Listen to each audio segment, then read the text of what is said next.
வணக்கம் மக்களே. இனி நம்ம நெத்திலி மீன் பிடிக்க தான் வந்திருந்தோம். ஆனால் நம்மளுக்கு கிடைச்சது என்னமோ கிழிச்ச மீன் தாங்க. அதுவும் சின்ன சைஸ் கிழிச்ச மீன் கிடச்சிருக்கு இந்த வலையில். மோஸ்ட்லி இந்த கிழிச்ச மீன்லாம் இந்த நெத்திலி வலையில் வருது ரொம்ப ரேர் தாங்க. அப்படியே வந்தாலும் ஒரு 10-20 மீன் அது போல் தான் வரும். நம்மளுக்கு இந்த மீனே இன்றைக்கி ஒரு பாக்ஸ் மீன் வந்து 1 பாக்ஸ் வரையும் வந்து கிடச்சிருக்குங்க. ஏன் இந்த கிழிச்ச மீன் இந்த நெத்திலி வலை அதிகமாக வராதுன்னா, இந்த நெத்திலி வலையோட கண்ணு சைஸ் வந்து ரொம்ப சின்னதுங்க. இதில் வந்து நெத்திலி மீன் மட்டும் தான் வரும். இதை விட பெரிய மீன் எந்த மீனும் மோஸ்ட்லி வராது. கடல்லே ரொம்ப மினிமமான கண்ணு சைஸ்னால் அது இந்த நெத்திலி வலை கண்ணு சைஸ் தாங்க. இந்த நெத்திலி மீனை மட்டும் நம்பவே முடியாதுங்க. இந்த நெத்திலி மீன் போன வாரம் நம்ம பிடிச்சோம். வலை ஃபுல்லாக பிடிச்சோம். அதுக்கப்புறம் டெய்லி வலை தள்ளிட்டு தான் இருக்கோம். நம்மளுக்கு இந்த மீன் கிடைக்கவே இல்லை.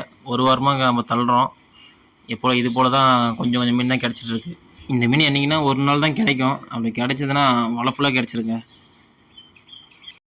இந்த வீடியோ பிடிச்சிருந்தால் லைக் பண்ணுங்கள், கமெண்ட் பண்ணுங்கள், ஷேர் பண்ணுங்கள். யூகே ஃபிஷர்மேன் சேனலை சப்ஸ்கிரைப் பண்ணுங்கள் ஃப்ரெண்ட்ஸ்.